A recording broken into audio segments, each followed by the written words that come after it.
Pensé que mi vida había terminado cuando mi tarjeta fue rechazada al intentar comprar un café de $3. No tenía idea de que ese momento vergonzoso me llevaría a descubrir una cuenta bancaria olvidada con $50,000, dinero que pertenecía a alguien que necesitaba desesperadamente mi ayuda, cambiando nuestras vidas para siempre. Si crees en las segundas oportunidades y en el poder de hacer lo correcto incluso cuando todo parece estar mal, dale like a este vídeo ahora mismo. Estoy a punto de compartir una historia que nunca antes se ha contado. Una que te mostrará cómo el peor momento de mi vida se convirtió en la puerta hacia algo increíble. Déjame un comentario contándome sobre una vez en que todo parecía perdido, pero algo inesperado lo cambió todo. Créeme, nunca has escuchado algo así. Hace 3 años, vivía lo que la mayoría consideraría la vida perfecta. Tenía una oficina en la esquina del piso 15, un salario que me permitía comer donde quisiera, y un apartamento con ventanales de piso a techo con vista a la ciudad. Recuerdo pararme frente a esas ventanas cada mañana con mi café caro, sintiéndome como el dueño del mundo. La gente me admiraba. Yo era el tipo que lo tenía todo resuelto. Pero la vida tiene una forma de humillarte cuando menos lo esperas. La empresa a la que le había dedicado 6 años decidió reestructurar. Eso es lenguaje corporativo para decir vamos a despedir a la mitad de los empleados, y tú eres uno de ellos. Nunca olvidaré ese martes por la mañana cuando mi jefe me llamó a su oficina. Pensé que me daría un ascenso. En cambio, me dio una caja de cartón y 2 semanas de indemnización. Al principio, no me preocupé. Era bueno en lo que hacía. Tenía contactos. Conseguir otro trabajo sería fácil, ¿cierto? Falso. Semana tras semana, enviaba currículums y asistía a entrevistas, pero nada funcionaba. Los correos de rechazo se acumulaban más rápido que las facturas impagas. Mi confianza empezó a resquebrajarse como hielo bajo el sol. Los ahorros de los que tan orgulloso estaba comenzaron a desaparecer. Primero para el alquiler. Luego, para el supermercado. Después, para los servicios. Veía los números bajar mes tras mes y con cada retiro, sentía que una parte de mi identidad se desvanecía. Dejé de salir con amigos porque no podía permitirme dividir la cuenta. Dejé de salir en citas porque una cena y una película eran lujos que ya no podía justificar. El orgullo es peligroso cuando te estás ahogando. Pude haber pedido ayuda a mi familia. Pude haber tragado mi ego y tomado un trabajo peor pagado. Pero me decía a mí mismo que era algo temporal. Seguía creyendo que en cualquier momento surgiría la oportunidad correcta y estaría de vuelta en la cima. Ese orgullo me mantuvo aislado, me impidió pedir ayuda cuando más la necesitaba. Cuando toqué fondo, vivía al día con trabajos ocasionales, repartiendo comida, haciendo trabajos freelance que apenas cubrían el alquiler. Me quedaba exactamente un traje decente, reservado solo para entrevistas. Aquella mañana tenía lo que parecía ser mi última oportunidad real. Una entrevista con una empresa que parecía genuinamente interesada en mi experiencia. Estacioné a 3 cuadras del café porque no podía pagar el parquímetro más cercano. Me temblaban las manos, no por nervios, sino por el dolor de cabeza por abstinencia de cafeína que se había vuelto mi compañero constante. Necesitaba café. No lo quería, lo necesitaba. No podía entrar a esa entrevista sintiendo que tenía algodón en la cabeza. El café estaba lleno por la prisa de la mañana. Ejecutivos con trajes caros, estudiantes con laptops, turistas con mapas, todos moviéndose con la confianza casual que yo solía tener. Me puse en fila, repasando mis respuestas en la mente, intentando proyectar la imagen de alguien que pertenecía allí. Cuando llegó mi turno, pedí el café más pequeño. $3.50. La barista, una joven de ojos amables, me sonrió al marcarlo.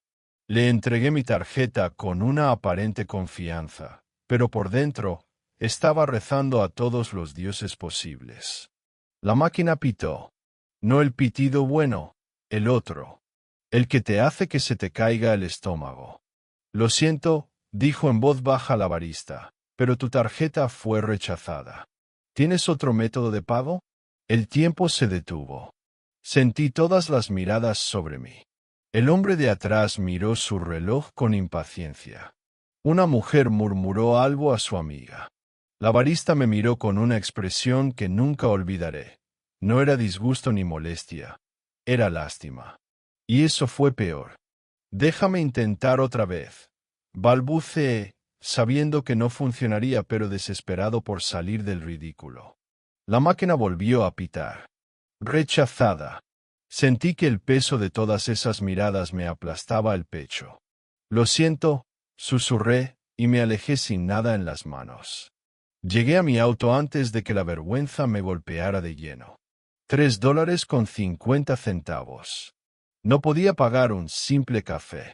Me senté al volante, mirando fijamente, sintiéndome el mayor fracaso del mundo. Esa entrevista tan esperada, la arruiné.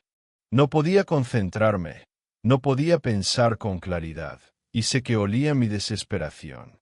Esa noche, en un estacionamiento vacío, abrí la app del banco. El número me miraba como una acusación. $1.47.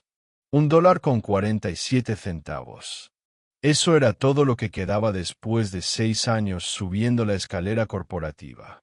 Eso era lo que mi orgullo y mi vida perfecta habían producido. Pensé en llamar a mis padres, pero la vergüenza era demasiado pesada. Pensé en mis amigos de la universidad, todos exitosos, compartiendo fotos de vacaciones y casas nuevas mientras yo contaba monedas. Pensé en quién solía ser, alguien que jamás se preocupaba por dinero, que no tenía que verificar su saldo antes de comprar un café. Por primera vez, entendí por qué algunas personas simplemente se rinden.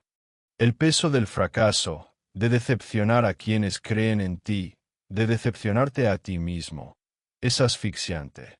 Me senté allí, preguntándome si ese era mi final. No con éxito o logros, sino con una tarjeta rechazada en un café lleno de desconocidos. Pero entonces recordé algo que mi abuela solía decirme cuando era niño. Murió cuando estaba en la universidad, pero su voz volvió a mí con claridad. Siempre revisa los lugares antiguos cuando te sientas perdido. A veces lo que necesitas ha estado esperándote desde siempre. En su momento pensé que hablaba de buscar juguetes o tareas perdidas. Pero sentado en ese estacionamiento, quebrado y derrotado, esas palabras tomaron un nuevo significado. ¿Qué lugares antiguos no había revisado? ¿Qué había olvidado en mi prisa por construir una vida perfecta que ahora se desmoronaba? Y entonces recordé la cuenta bancaria de la universidad. Las palabras de mi abuela seguían resonando en mi mente mientras conducía a casa esa noche. Siempre revisa los lugares antiguos cuando te sientas perdido. ¿Qué lugares antiguos había olvidado? Entonces me cayó el 20. Aquella pequeña cuenta de ahorros que abrí durante mi segundo año en la universidad. La usaba para comprar libros y pedir pizza a medianoche, pero después de graduarme, cambié todo un banco más grande con mejores beneficios. Ni siquiera recordaba si había cerrado esa cuenta. Parte de mí rechazaba la idea. Vamos, pensé, seguramente ya la cerraron. Los bancos no mantienen cuentas vacías por 8 años. Pero la desesperación te hace hacer cosas que normalmente el sentido común evitaría. No tenía nada que perder, así que al llegar a casa busqué entre cajas viejas hasta encontrar una carpeta con documentos de la universidad. Ahí estaba, un estado de cuenta del First National Bank, con fecha de hace 8 años. El saldo mostraba $247.83. Incluso si seguía activa, ese dinero no resolvería mis problemas, pero en ese momento, cada dólar contaba. Entré al sitio web del banco e intenté iniciar sesión usando mi antiguo número de estudiante y una contraseña que apenas recordaba. El primer intento falló. El segundo también. Pero en el tercer intento, ocurrió algo increíble. La pantalla cargó. Estaba dentro. Mi corazón latía con fuerza mientras la página se cargaba. Esperaba ver un saldo en cero o una notificación de cuenta cerrada. En cambio, vi algo que me hizo cuestionar mi cordura. El saldo decía $50,247.83. Parpadeé varias veces, convencido de que estaba alucinando por el estrés y el hambre. ¿$50,000? Imposible. Actualicé la página una, dos, tres veces. El número no cambió. Bajé hasta el historial de transacciones con las manos temblando tanto que apenas podía mover el mouse. Lo que vi no tenía sentido. Depósitos mensuales regulares de $1,847.00 de una entidad llamada MT Holdings LLC que databan de varios años atrás. Cada mes, como reloj, dinero había estado entrando en esa cuenta olvidada mientras yo luchaba por comprar un café. Alguien había estado depositando casi $2,000 al mes en mi cuenta sin que yo tuviera idea de quién era MT Holdings ni por qué lo hacían. Pasé toda la noche mirando esa pantalla, tratando de entender lo que veía. MT Holdings LLC. Lo busqué en Google, en redes sociales, incluso en la Cámara de Comercio. Nada. Era como si esa empresa solo existiera para enviarme dinero, lo cual no tenía ningún sentido. Parte de mí pensó que tal vez era una estafa elaborada, pero los depósitos eran reales, y el dinero estaba ahí. A la mañana siguiente llamé al banco. Me temblaba la voz mientras explicaba la situación al representante de atención al cliente. Me transfirieron de persona en persona hasta que, finalmente, hablé con una gerente de sucursal llamada Patricia, quien al parecer entendía de qué hablaba. Oh, sí, dijo, mientras la oía teclear. Parece ser una distribución de un fideicomiso. Los pagos provienen automáticamente de una cuenta de patrimonio. Pero, señor, según nuestros registros, hay un error. Estos pagos no debían ir a su número de cuenta. Se me encogió el estómago. ¿Qué quiere decir? El destinatario original es una señora llamada María Torres.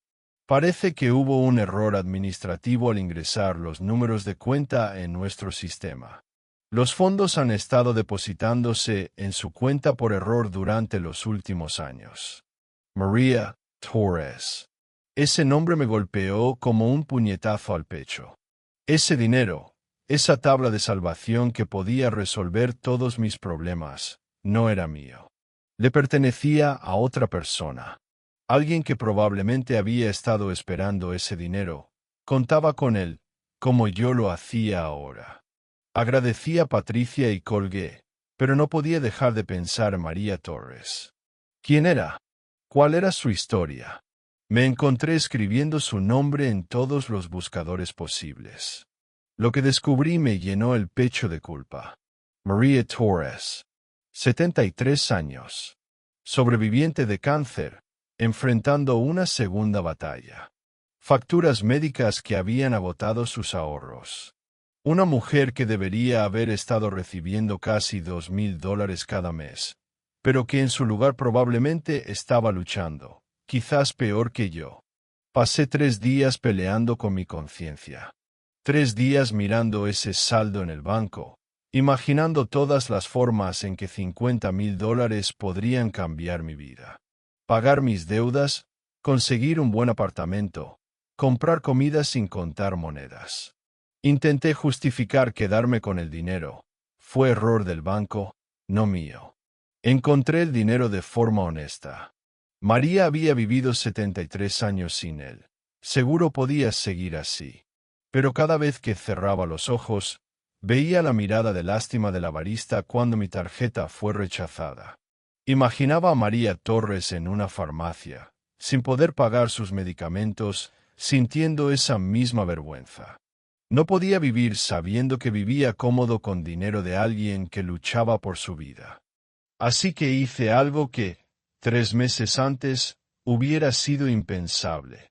Busqué la dirección de María Torres y conduje hasta la parte más pobre de la ciudad. Su edificio era una construcción de ladrillos descoloridos, con banquetas agrietadas y ventanas cubiertas con plástico. Subí 3 pisos que olían a décadas de comida y cigarro, con el corazón latiendo en cada escalón. Cuando María abrió la puerta, supe de inmediato por qué necesitaba ese dinero. Era diminuta, tal vez medía 1,5 metros, con manos temblorosas mientras se apoyaba en su andadera. Su apartamento estaba limpio pero era modesto. Todo el mobiliario parecía comprado de segunda mano y cuidadosamente conservado. Pero sus ojos eran vivos, inteligentes, y cuando le expliqué quién era y por qué estaba allí, se le llenaron de lágrimas. Mi esposo Miguel creó ese fideicomiso antes de morir, susurró, invitándome a sentarme en su viejo sofá. El abogado dijo que recibiría pagos cada mes, pero nunca llegaron. Llamé tantas veces al banco, pero me decían que no había ningún registro. Pensé que tal vez Miguel cometió un error, o que yo entendí mal. Había estado sobreviviendo con cupones de alimentos y seguro social, posponiendo tratamientos que no podía pagar. Mientras hablaba, me di cuenta de que esta mujer tenía más dignidad en un dedo que yo en toda mi vida. Mientras yo me lamentaba por un café rechazado, ella soportaba verdaderas dificultades en silencio. A la mañana siguiente, llevé a María al banco. Ver su rostro iluminarse mientras Patricia le explicaba que sus pagos mensuales se reanudarían de inmediato valió más que cualquier cantidad de dinero. Pero María Torres tenía una última sorpresa para mí. Mientras finalizábamos el papeleo para transferir los fondos acumulados a su cuenta, se volvió hacia mí con una determinación que no esperaba de alguien tan frágil. No te vas a ir de aquí con las manos vacías, dijo con firmeza. Pudiste haberte quedado con ese dinero y yo nunca lo habría sabido. Pero no lo hiciste. Eso me dice todo lo que necesito saber sobre quién eres. Intenté protestar cuando insistió en darme $5,000 como recompensa por haber encontrado el dinero, pero discutir con María Torres era como discutir con una fuerza de la naturaleza. No aceptaba un no por respuesta. Mi Miguel siempre decía que las buenas acciones regresan multiplicadas por 3, dijo, presionándome en las manos el cheque del banco. Pero tengo algo más para ti también. Entonces me habló sobre Torres Construcción, el pequeño negocio que su difunto esposo había construido desde cero. Después de la muerte de Miguel, María había intentado mantenerlo a flote con ayuda de algunos empleados leales, pero la parte administrativa y financiera la sobrepasaba. Había estado rezando por alguien en quien pudiera confiar para manejar el negocio mientras el equipo se encargaba de la construcción. Te observé estos últimos días, me dijo mientras nos sentábamos en el vestíbulo del banco. Me investigaste, me encontraste, cruzaste la ciudad para ayudar a una extraña. Tienes integridad, y eso es más raro de lo que crees. ¿Qué le parecería ayudar a una vieja a manejar la empresa de su esposo? 6 meses después, estaba sentado en lo que solía ser la oficina de Miguel, revisando contratos de 3 proyectos distintos. María me había ascendido de contador a gerente general después de que conseguí nuestro cliente más importante hasta la fecha. La empresa prosperaba bajo nuestra sociedad, su sabiduría y relaciones combinadas con mi perspectiva fresca y habilidades organizativas. Descubrí que tenía talento para entender lo que los pequeños empresarios necesitaban, probablemente porque ahora sabía lo que se sentía al luchar por salir adelante. Cada cliente se volvió personal para mí. Cada proyecto exitoso era una pequeña victoria no solo para Torres Construcción, sino para todos los que alguna vez fueron ignorados o subestimados. La ironía no se me escapaba. Perderlo todo me enseñó lo que realmente importa. Ese café de $3 que no pude pagar me llevó a $50,000, que me llevó a María, y que me llevó a un propósito que nunca supe que estaba buscando. Hoy dirijo 3 pequeñas empresas junto a María, quien se ha convertido en la abuela que perdí hace años. Su cáncer ha estado en remisión por 8 meses, y cada escaneo limpio es una celebración para ambos. Hemos expandido Torres Construcción a Torres Holdings, las mismas iniciales que Miguel Torres, lo que hace sonreír a María cada vez que las ve en una tarjeta de presentación. Pero lo más importante que hacemos sucede cada miércoles por la mañana. María y yo nos reunimos en ese mismo café donde mi tarjeta fue rechazada hace 3 años. La barista, Jenny, nos reconoce ahora. Siempre pregunta cómo estuvo nuestra semana y de verdad escucha la respuesta. Conoce nuestra historia, cómo una tarjeta rechazada dio paso a una amistad que lo cambió todo. Y aquí viene la parte hermosa. Cada vez que a alguien le rechazan la tarjeta en ese café, yo pago su orden. No porque quiera reconocimiento o porque me sienta culpable por el pasado, sino porque entiendo que a veces los actos de bondad más pequeños ocurren en nuestros momentos más bajos. He comprado café para personas buscando trabajo, madres solteras, estudiantes universitarios, ancianos con ingresos limitados. La mayoría nunca sabe quién lo pagó. El mes pasado, Jenny me contó sobre una joven a la que le rechazaron la tarjeta 3 veces antes de irse sin nada. Dijo que se veía exactamente como yo me vi aquel día, derrotado, avergonzado, roto. Le pedí a Jenny que le diera mi tarjeta de presentación la próxima vez que regresara. Esa joven, Sara, ahora trabaja con nosotros como coordinadora de marketing. Es brillante, y trae el mismo hambre y agradecimiento que yo sentí cuando María me dio mi segunda oportunidad. La lección que aprendí no trata solo de cuentas olvidadas o lugares antiguos. Trata de entender que nuestros momentos más bajos muchas veces son las puertas hacia nuestras mayores oportunidades, pero solo si elegimos la compasión por encima del interés propio, la conexión por encima del aislamiento, el servicio por encima del egoísmo. Si estás viendo esto y estás en tu punto más bajo ahora mismo, quiero que sepas algo: tu historia no ha terminado. Ese momento vergonzoso, ese fracaso, ese rechazo, podría estar preparándote para algo increíble que aún no puedes imaginar. Revisa tus lugares antiguos. Ayuda a alguien. Haz lo correcto, incluso cuando sea difícil. ¿Qué cuentas olvidadas tienes en tu vida? Revisa esos correos viejos, esas cuentas bancarias sin usar, esos recuerdos empolvados. Dale like a este vídeo si esta historia te inspiró a hacer lo correcto. Compártelo con alguien que hoy necesita esperanza.